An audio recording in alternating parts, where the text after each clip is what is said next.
Record this. And I'd like to welcome everyone. My name is Kevin Darty, and I'm with the Illinois Agriculture in the Classroom program. We are really excited today. The Illinois pork producers, they're our sponsor of this month's field trip to Brinkman Pork Farm. Bruce Brinkman is joining us today, along with his son, his technical expert. But we're going to take a tour of Brinkman's farm. We've been talking as some of you came on, but Brinkman Farm is located down in Monroe County. That's in southwestern Illinois, really close to the Mississippi River. So if you go to the Mississippi and find St. Louis and work your way down, you'll see the small town of Valmeyer. And he said he's just located outside of Valmeyer toward the Mississippi. We'll give you another minute or so to take our pork questions. And although we just finished celebrating National Pork Month, October is Pork Month, pork is far too good to just be limited to 1 month. So we're rolling it over to November as well.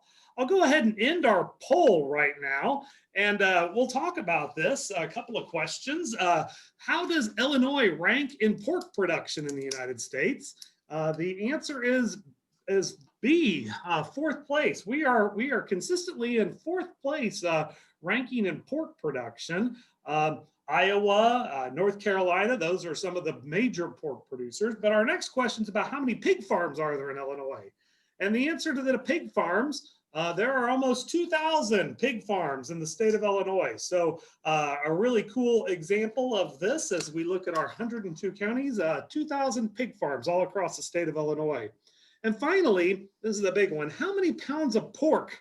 How many pounds of pork? How many pounds of pork chops? And how many pounds of all sorts of pork related activities, including hams, are processed and produced in Illinois each year? This is a big one. Folks didn't get it, but 2 billion, B with a billion, 2 billion pounds of pork are produced every year. So with that, those are the answers to our question. And we're really excited today, folks, to have Bruce Brinkman from near Valmeyer in Monroe, Illinois, and his son is acting as his technical expert here. But Bruce, we'd like to welcome you and thank you for taking time out of your schedule.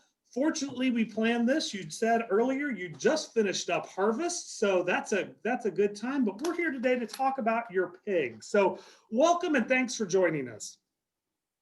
Thank you. Welcome to be here. Great. Well, what we're going to do now is we're going to start by showing the video. I'm going to share my screen, and here we go. So I'm going to share the screen, and we're going to take a tour of Brinkman Farm. So folks, sit back and enjoy this 3-minute video as Bruce takes you around his pig farm there in Valmeyer in Monroe County, Illinois. My name is Bruce Brinkman. I live in Valmeyer, Illinois, which is in Monroe County. This is the family farm with my wife, 2 sons and a daughter. My oldest son is here at the farm helping me. My daughter is in Murray College. She is studying vet tech. My youngest son is in Carbondale. He is in animal science. They all come back and help on the farm. We're a contract grower. We raise corn, beans, wheat, some horseradish. Also, I raise pigs. I get the pigs when they are straight off mom. They're about 12 to 14 pounds. I take them to market weight, which is 280 pounds. The first thing we have to do before we get pigs in is clean the barn. We wash it with cold water, then we came back and wash it with hot water. And then after we get done cleaning it with hot water, we disinfect it with a broad spectrum disinfectant. Also, we use hydrogen peroxide on the cracks and the seams to help clean the barn to make sure that the animals that we're getting in, they have a healthy environment to come into. When I get pigs in, we normally get around 600 head at a time. They are roughly 21 days of age. They are straight from the sow farm. They've just been weaned. So they was on mom this morning, and later this morning they came in and I get them to the farm. The temperature in the room is 77 degrees. We keep it there for about 3 or 4 days when the pigs just arrive. The temperature is always dropping. Right now outside, the temperature is 45 degrees. It's 77 in here right now. We have to keep it warm and dry for the pigs. As they get older, that temperature, we drop it down. So when the pigs get to be 60 pounds, we will have that temperature drop down to 60 degrees. We keep the pigs inside so we can control the environment. The building needs to be pretty tight at this point. When I talk about being a building tight, I talk about draft free. The ventilation is set so that there's minimum air movement, but enough air movement to keep the pigs in a good environment. 24 hours a day, 7 days a week. They always have to have water. Everybody needs to be able to get a drink when they wish to have a drink. We grow the corn, beans for the feed here on the farm. We have feeders, so they have access to feed 24 hours a day, 7 days a week. And then we add other nutrients with that to get them a balanced ration. A balanced ration is very, very important. When I get the pigs at 21 days of age, we will change that ration 9 times before that animal goes to market in 5 months from now. So at first it's every week, and then about every 2 to 3 weeks, we are changing that ration to accommodate the size of the pig. Well, that's an overview. I'm going to stop this. That's an overview of Brinkman Farms. We're really excited to see that and share with that. And Bruce, Horseradish, I can't say it's that. So get out of this, and I'm going to stop my share. But Bruce, when they filmed this a couple of weeks ago, it was back during that cold snap when it got colder. And one of the things that you were talking about was it was 45 degrees outside, but it was a toasty 77 degrees for your 21-day-old piglets. Those piglets have been under your care and watchful eye for a couple of weeks now. And all of a sudden, it's warmer, much warmer out. So what do your barns look like today where it's here in Bloomington, it's almost 72 today. I'm sure it's a little warmer down south, but what does the barn look like today? The natural ventilated building, those curtains are actually opening up. The temperature in that room is right at 70 degrees today. So those open up and let the natural air in. In the controlled building where it's a tunnel ventilation, there's fans running to pull more air through the barn to bring the fresh air in so that you don't create humidity inside the barn, so it keeps the barn dry. So yeah, it's more air movement inside. More air, and I think the one thing that we really want the students to take away from that is, you care about these pigs. You want to keep them healthy and happy. That's your main job. Talk a little bit about how you keep your pigs healthy and happy. Okay, healthy and happy means they got a full belly. It means they have plenty of feed. They have plenty of water. They have a good environment. It's much like if we wasn't moving air through the barn today, it would be just like in the bathroom after you get done with the shower. It's all humid in there and it's all sticky. So you got to pull that moisture through the barn to make sure it's dry. If you're dry, you are not chilled. If you're wet, you get chilled when the air gets damp. So you have to keep the pigs dry, and that's a part of keeping them healthy. And I think students, you should be able to understand that too. It gets a little confusing on days like this. If you start off in a sweatshirt and then you get a little bit sweaty and you take it off, and how do you keep healthy like that? So that's Bruce's and our other Illinois pig farmers. That's their main job, is to make them healthy. And you talked a little bit about keeping their belly full too. Not only their belly full of food, but also access to water. So how much water do you guys go through? To be honest, I probably don't know. I shouldn't give an answer. But each pig, when it gets to be a market weight, he's going to be drinking probably about 5 gallons a day. So 3,000 head of pigs here, we're going to go through about 15,000 gallons of water per day. And that's just for the pig. That's not counting for the misters when it's hot out. We run misters to cool the pigs off since they don't have sweat glands. So there's on average, probably 10,000 gallons a day, every day in the year.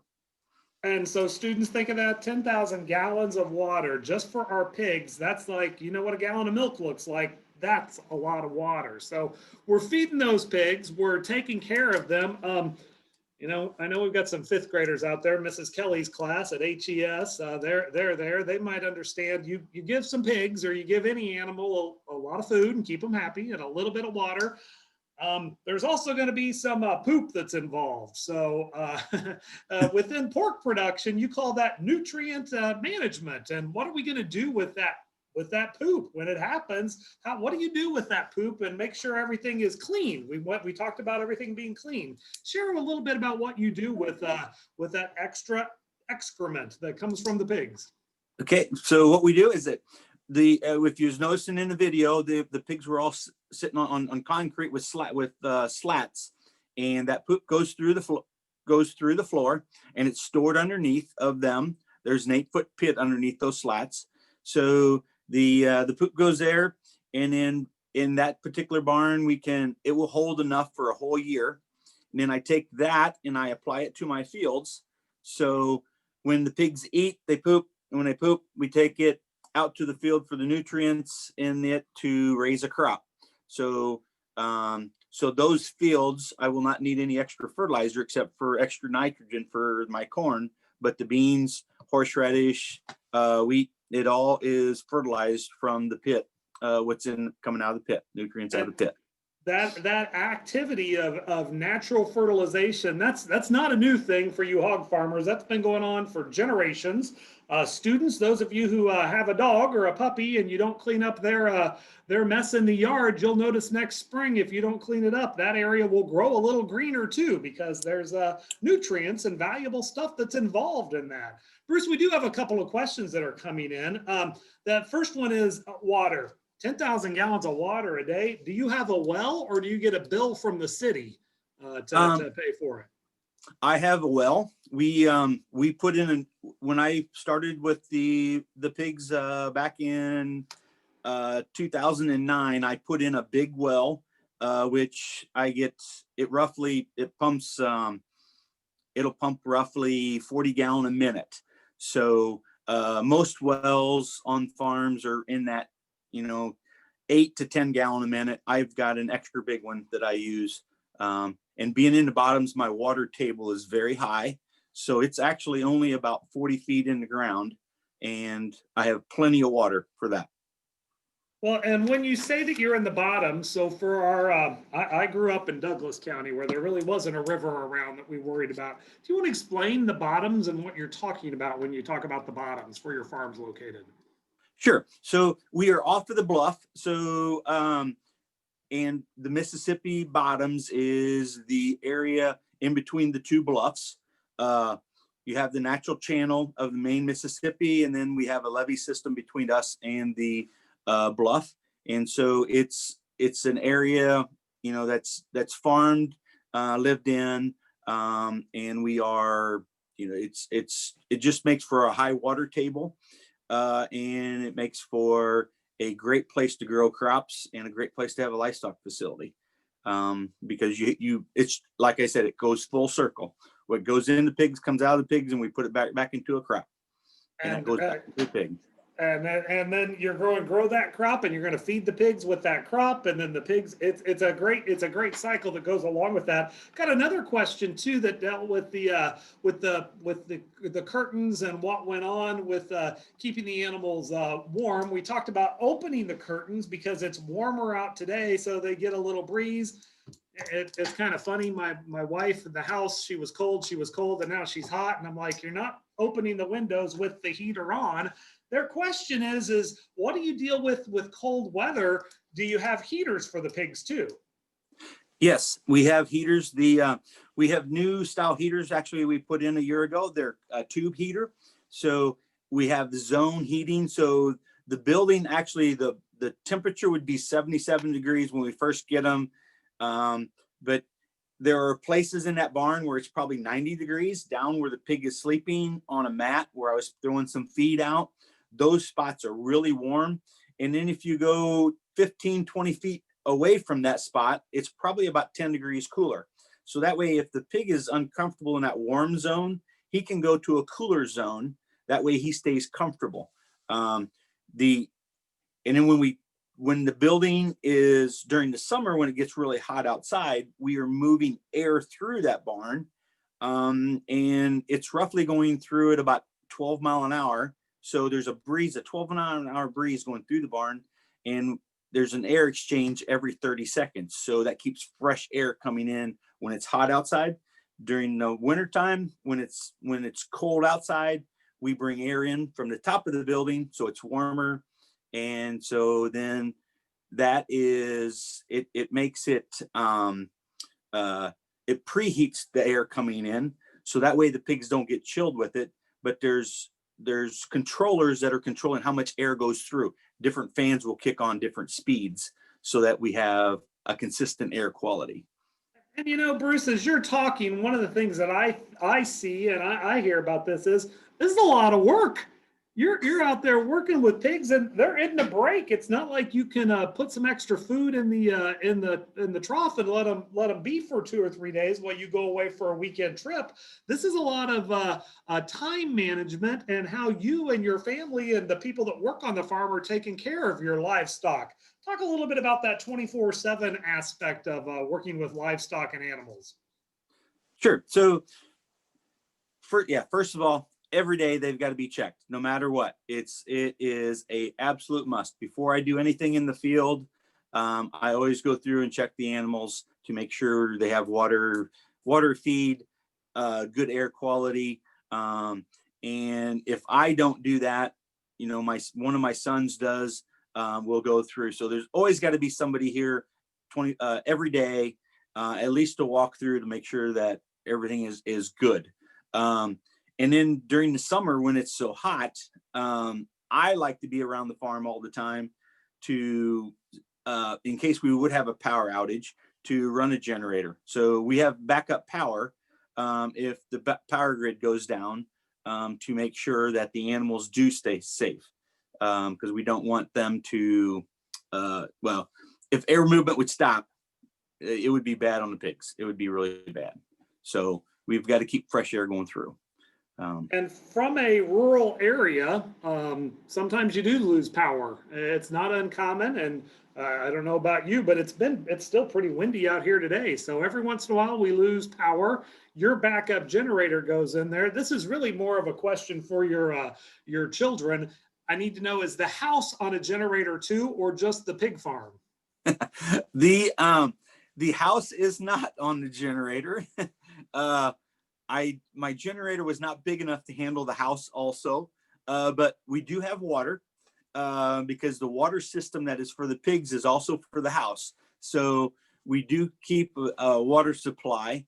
So we do have hot water. We can use the house water facilities, but no. So, but we can run electric cords from the generator to keep the fridge going, the freezer going. So and to charge an iPhone. Exactly. Yeah. Good. Christmas is coming, Dad. Maybe you could get a generator for the house. It'd be a lot easier than power cords. So, but I think that's an important statement for our students that are out there that, really,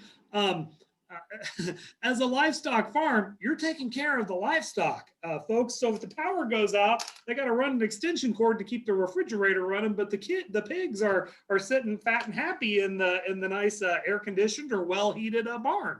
So yes, yeah, and that is exactly what it is, because this past summer we was out for over 48 hours, and the pigs were comfy and it got pretty toasty in the house. So.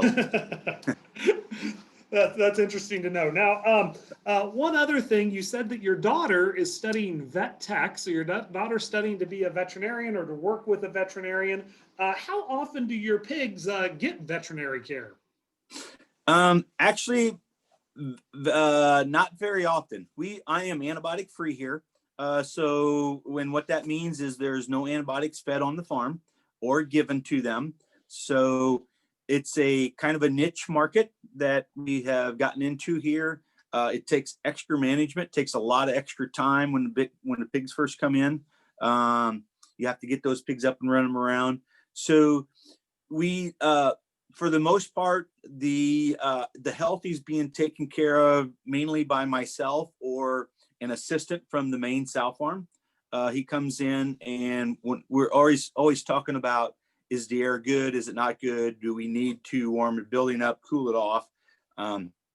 He comes through probably once a week just to look at the pigs, make sure that they're all in good shape. So he's kind of my vet, and he's basically an overseer of the unit, of all the finishing units that's associated with the farm. And we got a great question that came in now about that sow farm, because you are raising these pigs on a contract that they come in. Do you always get the same breed of pigs, or does it vary with each load that comes in? Mrs. Murray's third grade class has that question. Okay, so yeah, the genetics that come in is basically pretty much the same. They're crossbred animals. Since we are raising animals for a terminal herd, which is basically all the animals go to market.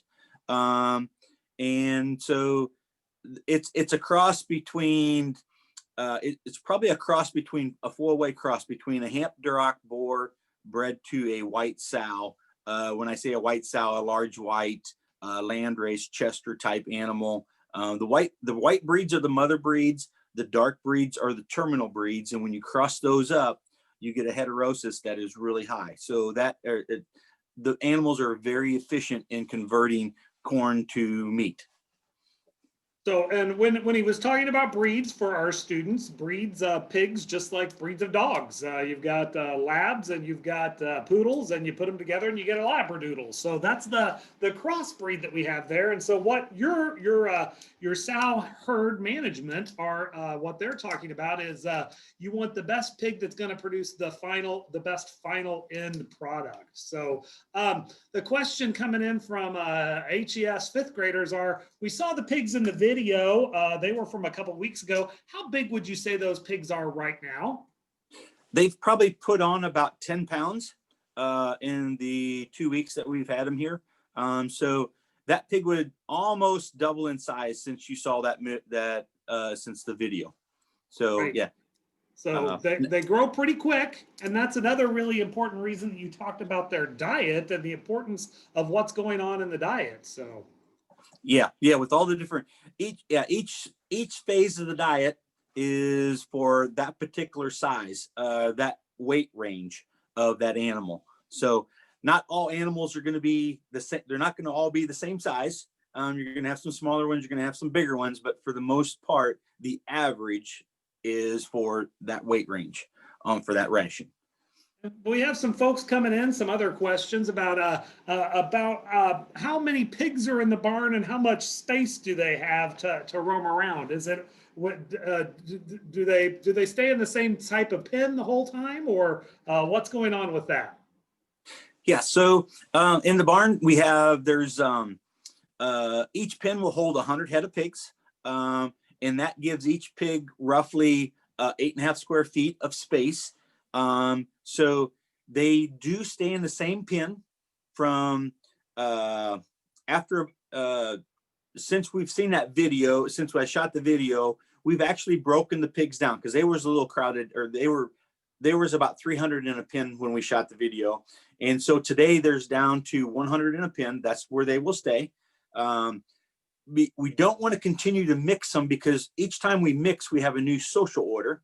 So, and that creates fighting and discomfort in the pen. So we don't want that to happen. So we get them broke down within about 2 weeks after we've gotten them, get them in the 100 in a pen. And then they have about 8.5 square feet of space for them to finish out.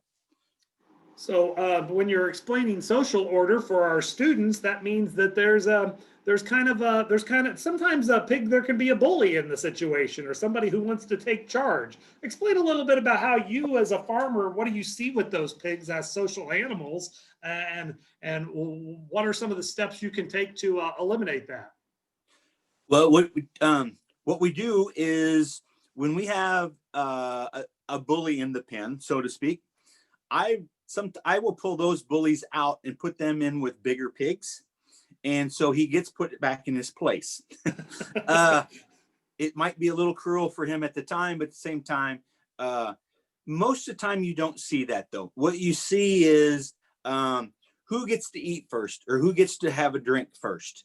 Now there's plenty of waters in the building or in each pen. There's probably 15 waters in the pen for 100 pigs. But the social order really after it's established is who gets to go to the feed trough first, who gets to wait, and then who gets to the water. But a pig will actually visit the feed trough 5 times a day. So he doesn't fill up he just doesn't go in and get a full belly and go back down and lay down and go find a corner. He actually will come back and go through the pen and then come back for another meal. So, and that goes on 24/7. They do sleep for a period of time, but it's their habit just brings them back to the trough 5 times a day. Very cool. I got another great question from a 5th grade class here that wants to know, how many pigs do you get a year? You talked about getting 1,000 in, but how many pigs do you get a year? So my facilities here holds 3,200 head. I get those in. I get them all in within a 4-week period. And then they all go out within about a 5-week period. And then I wash up and I get another whole 3,200 in again. So twice a year I fill, and then I take them to market, and then I clean up and start all over again and get another 3,200. A great question, and that really made a lot of sense. Got a question here about what do you see with the market? Does your price, what you get for the pig, is that a constant price that you're selling it back for, or does it go up and down? Does it fluctuate? It does fluctuate. Now I'm a contract grower, so my situation is a little different. I have a glorified apartment building. So to put it in, human form, I get a paycheck every month for my facilities and the size that it is.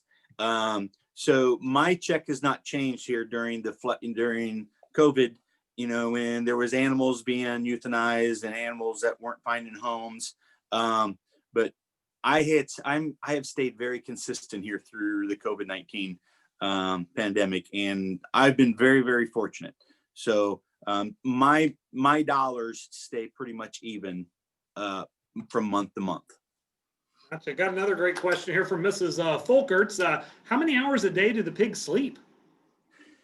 That is a very good question. I'm gonna say probably about 10 is what they sleep. They always, I would say about 10. And that's not no science data. That's not me sitting there watching, nothing like that. It's just they do play around in the pen. They do socialize. But for the most part, they more curious than anything. So they're constantly playing with each other and being social. And our videographer shared the same thing. It was easy to get pictures of pigs to come up to the camera because they were curious about what was going on there. So he was. Jim had a great time. I think he did. He had a really good time. Hey, I want to talk a couple other things before we finish off here. You talked a little bit about we talked corn and beans. You grow corn, beans, and wheat. People kind of understand that, but you also grow horseradish. Tell us a little bit about your horseradish operation. Sure. So the horseradish is really unique. We plant it in the spring, just like we do corn, beans, and wheat, except it's hand labor. And the roots are laid down and then covered up, ridged over. It grows very similar throughout the summer, and then this is the time of year they start digging it. So when they digging it, the horseradish that's actually planted is about the size of your pinky diameter, and when they harvest that at this time of the year, it's roughly an inch to inch and a half, between an inch and an inch and a half in diameter. That root is, and that's the main root that they use to process for horseradish processing. The other strands on it are actually used for the new seed for next year. You don't plant a seed; you actually plant a root. It's very labor intense. They dig it with a modified potato digger. Most of the time the potato digger would only go 4 inches. They beef these up so that they can drag those 16 inches down. So it's very, you got to have moisture in the ground. You can't go when it was so dry here early. There's no way they could been digging because the ground would have just been too hard to tore their equipment up. So,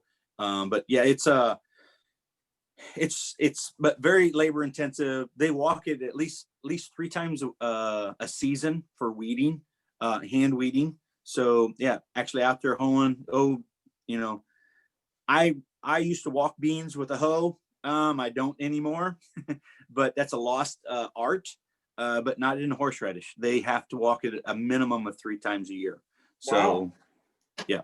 So always something to do, walking horseradish too. Yeah. A couple other questions came in, and we'll finish with this last one from Mrs. Kelly's 5th grade class at HES. Want to know, what's your favorite part of having pigs on your farm? I guess getting the little guys in. It's it's kind of like Christmas. You don't know what you're really going to get until they come in, and then when they do come in, you have a little bit of color. You have a little bit of different personalities that come in. So, and that's when they're the most relaxed. They are curious animals. They want to play with you, or they want to nose around on you. And it's just a very easy time.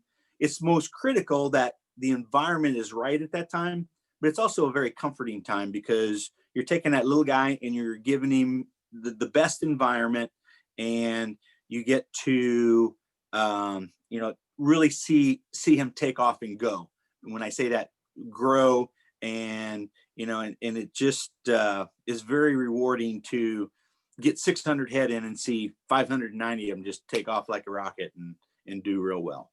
So that's a great answer. You like it when they leave too, but the big part is when they're coming in. So I think teachers and students would understand that as well. There's some cool things about school, but that first day always gives you some new exciting things to go along with it. So, folks, we've been happy to have you. We're really excited to have you. Know that your time is busy, and for Mr. Brinkman, thank you so much, Bruce, for joining us. Bruce not only is he a pig farmer, he's also a member of the Farm Bureau. He's a member of the Illinois Pork Producers Association. Those are the folks that are sponsoring our webinar today. I actually heard you got to do some other stuff for the national group as well. Your pork producer Jenny Jackson Ring said, yeah, she used you twice. She really owes you. So Bruce is a busy guy. He's also on the levee authority down in his area to make sure that the river stays where it's supposed to. So he's a busy man. So Bruce, we really appreciate you joining us today. For our teachers and our students, remember next week, what goes better with your holiday ham than cranberries? We're going to be joined by Liesl Detlefson. She's an author of Time for Cranberries. So that's next Thursday. And then the following Thursday on the 19th, we have Natalie Pratt. She's an 8th grader from Lee County that has her own business growing popcorn. She's going to be joining us talking about her popcorn business and what she does there. So folks, we got a couple busy and exciting Thursdays coming up for you. One other thing, a surprise announcement, November 19th is also Family Reading Night. We've got some cool Family Reading Night activities coming up. Teachers, check the blog site and our Facebook page. With that, Bruce, we thank you, your family, for allowing us to come in and join your farm. Thanks for joining us. Folks, for those of you who are still with us, thank you for joining us, and we hope to see you again next week. Check our blog site at beyondthebarndoor.wordpress.com for more information on Illinois pigs. Thanks to the pork producers for sponsoring this webinar. We really appreciate your time. Thanks again, Bruce. thank you. Have a good day. Thank you.